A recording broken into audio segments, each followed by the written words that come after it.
వస్తాయి. That is our argument. ఈ argument Telangana ప్రజల కోసం బలంగా చేయడానికి పూనుకోమని రాష్ట్ర ప్రభుత్వానికి చెప్తున్నాం. ఓ పటిష్టమైన వాదనకు సిద్ధపడాలి. అది చేయమంటే రాష్ట్ర ప్రయోజనాలకు సంబంధించి ఇది చేయమంటే యాడ్నో పగుళ్ళు వస్తే యాడ్నో ఇంత పోతే దీని మీద మేము కేసు పెడతాం, దీని మీద ఇది చేస్తాం. ఇదా చర్చ? రాష్ట్ర ప్రయోజనాలు పట్టవా?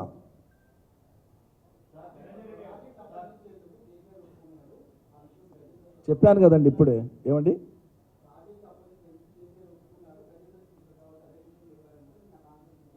His statement and whatever he has said, it is an absurdity. I dare say it is an absurdity. That is what I am saying. I am also ex-minister of the state.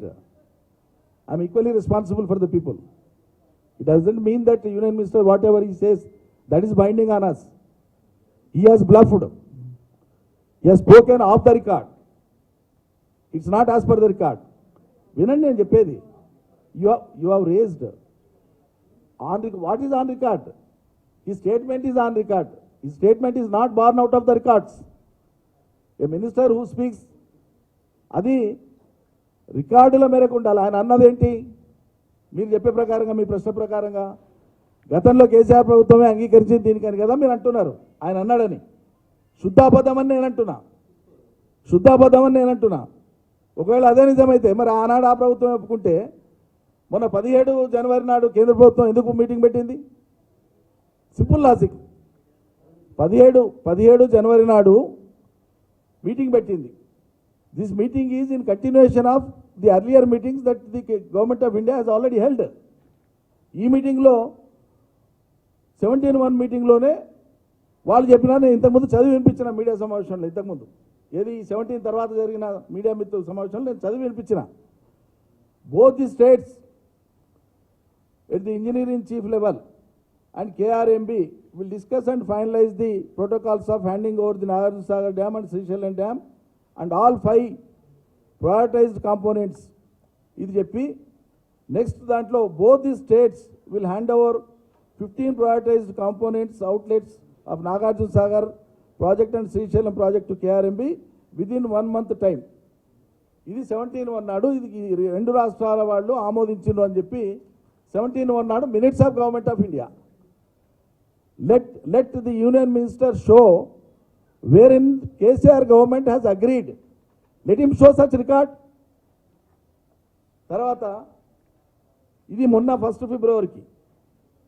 ఫిబ్రవరికి దీంట్లో వీళ్ళిద్దరు కూడా అంగీకరించిన తర్వాత ఏం జరుగుతుంది అనేటువంటిది.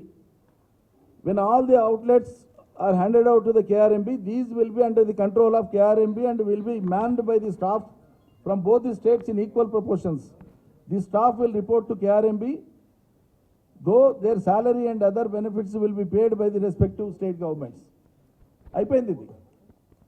మీకు ఇంకా ఇంట్రెస్టింగ్ మీరు అడిగారు కాబట్టి మిత్రమా, I'm quoting 3 minutes of the union government that were held. కేంద్ర ప్రభుత్వం యొక్క నేను ఇంతకుముందు చెప్పిన 17-1 కాక 17-1 జనవరి 1 ఫిబ్రవరి మీటింగ్స్ కాక లెటర్స్ కాక గతంలో కేంద్ర ప్రభుత్వం నిర్వహించినటువంటి 3 మీటింగ్లకు సంబంధించినటువంటి మినిట్స్ మీ ముందు పెడుతున్నా. ఒక మీటింగు